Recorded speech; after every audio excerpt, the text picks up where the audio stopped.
guys, ayan, ready na po ang aking garden. Ayan, may strawberry ako, may ampalaya, and marami pa akong ampalaya dyan.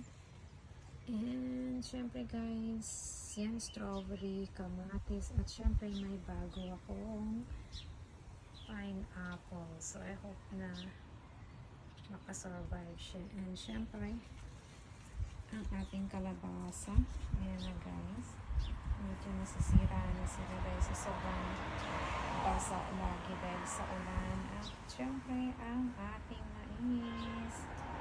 So ayan ang aking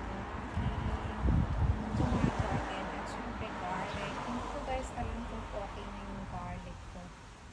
And syempre nandyan ang ating mga herbs.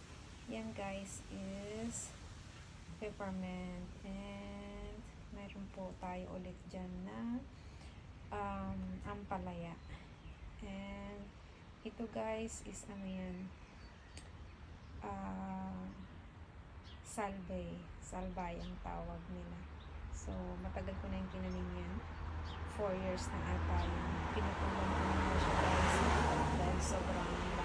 And syempre ang aking rosemary. So ayan guys ang aking rosemary, medyo lumalambot na rin siya, minsan natutuyo siya. So ayan guys, at saka syempre may bago tayo ditong pananim. So ayan guys, kartoffel. And hindi ko lang alam guys kung ano to, pero galing yan sa Pinas. Okra ata yan, and okra, and hindi ko alam kung ano, papaya.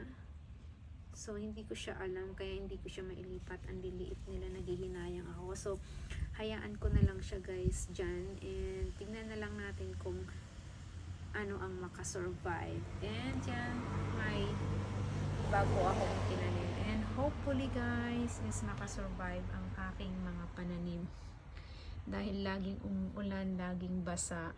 So ayan ang aking mini garden. So ayan, hopefully ang aking mga ampalaya is mamunga sila. So ayan guys, ang aking ampalaya, marami yan guys, pero namatay na nga. Ayan oh. So ayan, so hopefully yung iba makasurvive kahit ilan lang. And then naglipat din ako doon mga bago na sana nga makasurvive sila. So ayan lang guys ang aking update sa aking mini garden. Thank you guys for watching. See you next time. Bye everyone.